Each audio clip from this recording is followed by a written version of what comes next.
a gente passou até alguns episódios do The Byte sem mencionar a The Game Awards, né? E a gente já vai ter o evento acontecendo. E nesse evento, nesse The Game Awards 2023, em comparação com os outros anos, está acontecendo bastante polêmica, assim, né? E uma das polêmicas principais é ao redor da temática dos jogos indie, ou melhor dizendo, da categoria melhor jogo independente. O que é que tá acontecendo, assim? Tá lá a categoria jogo independente, com vários candidatos e tal. Dentre eles, um candidato, digamos assim, destoa. Não destoa pela estética, porque se você bater o olho, inclusive, né, vocês vão estar assistindo agora algum clipe do game, ele tem cara de jogo indie, né? Nome de jogo indie, chama Dave the Diver, mas o processo de desenvolvimento dele, quem tá por trás desse processo de desenvolvimento, aí sim, gera algumas questões. Isso por quê? Porque o Dave the Diver foi desenvolvido pela Mint Rocket, que é um estúdio, digamos assim, parte da Nexon, que é uma empresa coreana enorme, responsável por muitos outros jogos, além de Dave the Diver, né? Então, algumas pessoas no Twitter, no X, enfim, em outras redes sociais também, começaram a chamar a atenção disso. Peraí, por que que uma empresa que é basicamente, né, que é feita de funcionários da Nexon, né, que é uma empresa gigantesca, tá concorrendo com o seu game Dave the Diver a melhor jogo independente, né? O que é que tem de independente nisso daqui? E curiosamente, um dos jogos que não está competindo nessa categoria é o próprio Baldur's Gate 3, que é um jogo da Larian Studios, que é um estúdio independente, né? E aí fica aquele questionamento: o que é um jogo independente hoje em dia? O jogo independente, ele é uma estética? Ele tem a ver com o processo de desenvolvimento do game? Ele tem a ver com a quantidade de pessoas que ficou envolvida durante o processo desse jogo? O que significa um jogo indie, então?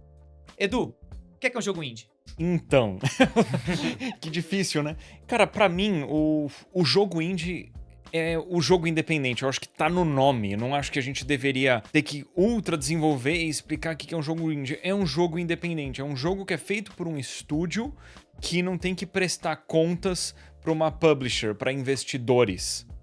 É um jogo que pode ser desenvolvido de acordo com a visão do seu desenvolvedor, dos seus desenvolvedores, sem forças externas mandarem o que deve ou não deve ser feito dentro daquele jogo.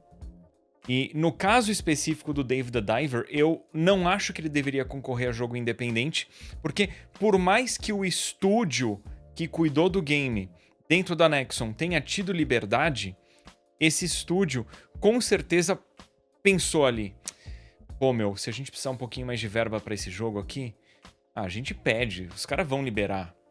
Ah, se a gente precisar de uma ajuda jurídica aqui ou uma ajuda pra publicar o jogo, a gente pede ali, a gente vai conseguir. É diferente do estúdio realmente independente, que mesmo que feche um contrato com uma publisher, continua tendo independência total de como tocar o desenvolvimento do próprio jogo, e que inclusive costuma ter que batalhar muito para conseguir uma publisher, batalhar muito para ter uma empresa para cuidar das relações públicas desse jogo.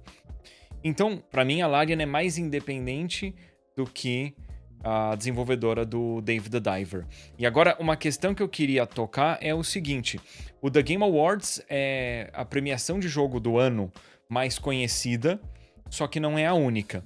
E eu acho que a gente precisava explorar um pouquinho como que funciona o The Game Awards. Porque, até onde eu entendo, não existe uma curadoria dos games que estão sendo indicados para cada categoria. O que acontece é que a gente tem ali uma centena, talvez, literalmente, né, de membros da indústria, de sites, portais, que indicam jogos, e depois esses sites, né, esses membros da mídia, votam nos jogos que vão ser escolhidos como jogo do ano. O evento da Game Awards, em teoria, não faz uma curadoria, ele só recebe esses votos. Então a gente tem aí duas atitudes erradas na minha visão. Número 1, dos membros do comitê ali que indica jogos pro The Game Awards não estão pesquisando antes de indicar. Eles não sabem o que eles estão indicando.